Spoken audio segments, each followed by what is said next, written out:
Kalau kita lagi ada cobaan teman-teman sekalian dan kita kembali ke jalan Allah, kita akan tersibukkan untuk mencarikan jalan keluarnya. Kita akan tersibukkan berdoa. Gak ada orang lagi sakit parah, lalu kemudian dia mau maksiat. Larinya kepada jalan Allah. Maka Allah sedang memangkas umurnya dalam ketaatan. Dan itu nikmat yang tidak bisa dibeli. Antum jangan heran kalau lagi ada cobaan, kita bisa nangis dalam doa. Kalau kembali ke Allah, nangis, ya Allah kenapa, ya Allah gini, ya Allah mudahkan, ya Allah berkah, ya Allah angkat. Tapi kalau antum sudah hilang dari musibah itu, dari cobaan itu, kita mau nangis susah. Gak bisa. Doa pun kadang-kadang kita malas. Kalau kita tahu teman-teman pahala waktu sedang ada cobaan, bagaimana besarnya Allah balas karena kehusyuan dalam doa, kehusyuan dalam sholat, ini luar biasa.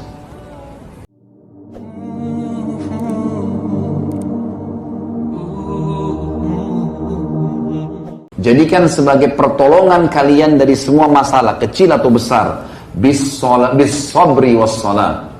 Sabar dan sholat. Bayangkan kata ulama tafsir, sampai sholat diucapkan oleh Allah Maha Tinggi dan Maha Pemurah setelah sabar. Karena teman-teman sekalian, kalau kita mulai segala sesuatunya pada saat musibah datang, cobaan datang, maka kita mulai dengan sabar teman-teman. Maka dipastikan kalau kita mulai, oh ya Allah sudah takdirin, sudah saya sabar deh, saya terima. Ya Allah mudah-mudahan engkau memberikan jalan keluarnya, gitu kan. Lalu kita sholat, maka sholat kita bisa khusyuk. Tapi kalau antum dalam kondisi belum menerima, belum sabar dalam masalah itu, lalu antum sholat tidak bisa konsentrasi. Jadi memang di sini disebutkan bis sabri was shalah, lalu Allah pastikan, innallaha ma'as sabirin. Allah pencipta langit dan bumi, yang kalau kita sakit dia yang ciptakan kita, dia yang ciptakan penyakit, dia yang ciptakan kesembuhannya. Kalau sedang ada orang yang mengganggu, dia yang menciptakan kita, dia yang menciptakan orang yang mengganggu itu, dan dia juga yang bisa membinasakannya. Kalau sedang ada nikmat, dia yang menciptakan kita, dia yang menciptakan nikmat, dia yang bisa mempertahankannya dan menambahkannya. Maka Allah berkata, sungguhnya Allah bersama dengan orang-orang yang sabar. Sabar dalam ketaatan, sabar dalam meninggalkan kemaksiatan. Juga dalam surah Ghafir, surah nomor 40. Tentu tadi itu yang Al-Baqarah tadi 153 ya. Maaf. Kemudian surah Ghafir ayat 4, surah nomor 40 atau surah Mukmin ini ya. Dalam surah ini ada dua ayat disebutkan yang sama, ayat 55 sampai ayat 77. Maaf, ayat 55 dan ayat 77. A'udzubillahi minasyaitonirrajim. Fasbir inna wa'dallahi haqq. Sabar. Janjinya Allah benar. Benar janji Allah. Orang sabar diampuni dosanya. Orang sabar diberikan pahala berlipat ganda. Nanti akan kita jelaskan. Orang sabar dijanjikan kedudukan dan kekuasaan di muka bumi. Ada semua ayat yang kita bacakan masalah itu. Sungguhnya janji Allah benar. Sabar sedikit di dunia, mati masuk surga. Benar semua itu. Yang mirip dengan itu teman-teman sekalian adalah surah Ar-Rum. Juga surah Ar-Rum, surah nomor 30 ayat 60. Allah yang Maha Tinggi dan Maha Pemurah berfirman, A'udzubillahi minasyaitonirrajim. Fasbir inna wa'dallahi haqq wa la yastakhifannaka alladhina la yuqinun. Sabarlah, sesungguhnya janji Allah benar. Patuh, diganggu orang kita tidak layani, tetap kita mulia. Barang kita hilang, kita sabar, ikhtiar, terima dengan Allah, ikhtiar cari hilang, sudah pasrahkan kepada Allah. Sesungguhnya janji Allah benar, pasti Allah akan gantikan. Ya. Dan jangan sampai kamu tergoda, kata Allah, la yastakhifannak alladzina la yuqinun, dari orang-orang yang tidak yakin dengan ini. Jadi kalau lagi ada cobaan, makna ayat ini adalah jangan berteman dengan orang-orang yang tidak yakin dengan Allah. Lagi ada musibah teman-teman, jangan bicara sama ahli fasaqah. Ya, maksudnya orang-orang maksiat, ahli fasik, ahli maksiat.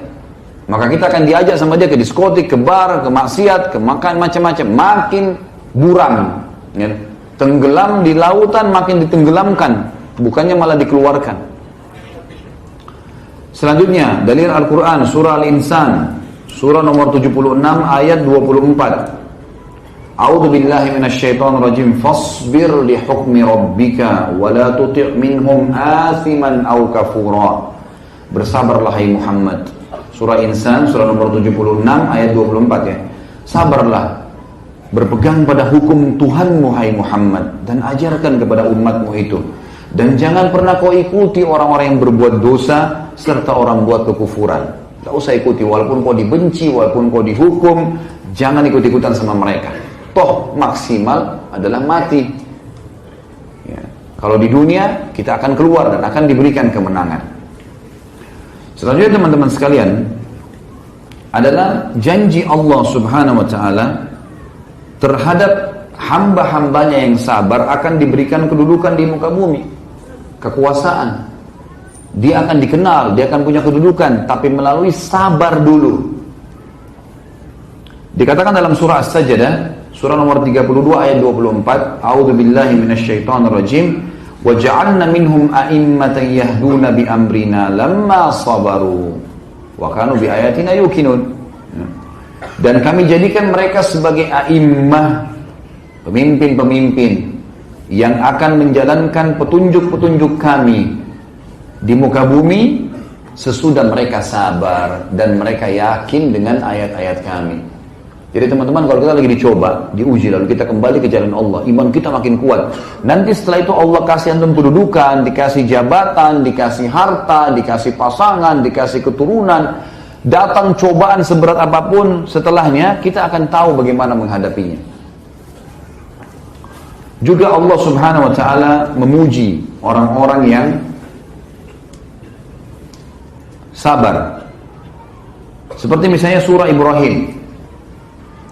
Allah memuji orang-orang yang sabar. Surah Ibrahim, surah nomor 14 ayat 5. A'udzu billahi minasyaitonir rajim. Wa dzakkirhum bi ayyamillahi inna fi dzalika laayatin likulli sabbarin syakur. Setiap ada orang mau lalai, setiap ada orang sudah mulai kepada kemaksiatan, datangnya ke orang saleh. Dan orang saleh ini disuruh ingatkan, wa dzakkirhum bi ayyamillah, ingatkan hari-hari ketemu dengan Allah, kematian, surga dan neraka, ingat itu semua. Sesungguhnya pada yang demikian itu, peringatan-peringatan tentang akhirat dan hari-hari bertemu dengan Allah, beratnya siksaan di neraka, beratnya siksaan di alam barzah, nikmatnya surga yang melimpah dan kekal di dalamnya, ingatkan. Dan itu ada tanda-tanda kebesaran kami, ya, tanda-tanda kebesaran bagi orang-orang yang sabarin syakur. Sabar ini sehingga mubalaghah teman-teman. Artinya super sabar dan syakur, super syukur gitu. Subhanallah, semua lisannya alhamdulillah, alhamdulillah. Ya sudah, innalillahi raji'un. Saya terima. Ya Allah, saya terima. Selalu begitu. Kemudian juga dalam firman Allah, Allah memuji tentang laki-laki dan perempuan yang sabar dalam surah Al-Ahzab, surah nomor 33 ayat 35. A'udzu billahi minasyaitonir rajim, potongan ayatnya, was-sabirina was-sabirat. Dan laki-laki yang suka sabar dan perempuan yang suka sabar. Teman-teman, sampai ulama mengatakan begini, banyak orang tidak sadar pada saat cobaan sedang datang sebenarnya Allah sedang memangkas umurnya dia dalam ketaatan. Kalau kita lagi ada cobaan teman-teman sekalian dan kita kembali ke jalan Allah, kita akan tersibukkan untuk mencarikan jalan keluarnya. Kita akan tersibukkan berdoa. Gak ada orang lagi sakit parah lalu kemudian dia mau maksiat, larinya kepada jalan Allah. Maka Allah sedang memangkas umurnya dalam ketaatan, dan itu nikmat yang tidak bisa dibeli. Antum jangan heran kalau lagi ada cobaan kita bisa nangis dalam doa. Kalau kembali ke Allah, nangis, ya Allah kenapa, ya Allah gini, ya Allah mudahkan, ya Allah berkah, ya Allah angkat. Tapi kalau antum sudah hilang dari musibah itu, dari cobaan itu, kita mau nangis susah, gak bisa. Doa pun kadang-kadang kita malas. Kalau kita tahu teman-teman pahala waktu sedang ada cobaan, bagaimana besarnya Allah balas karena kehusyuan dalam doa, kehusyuan dalam sholat.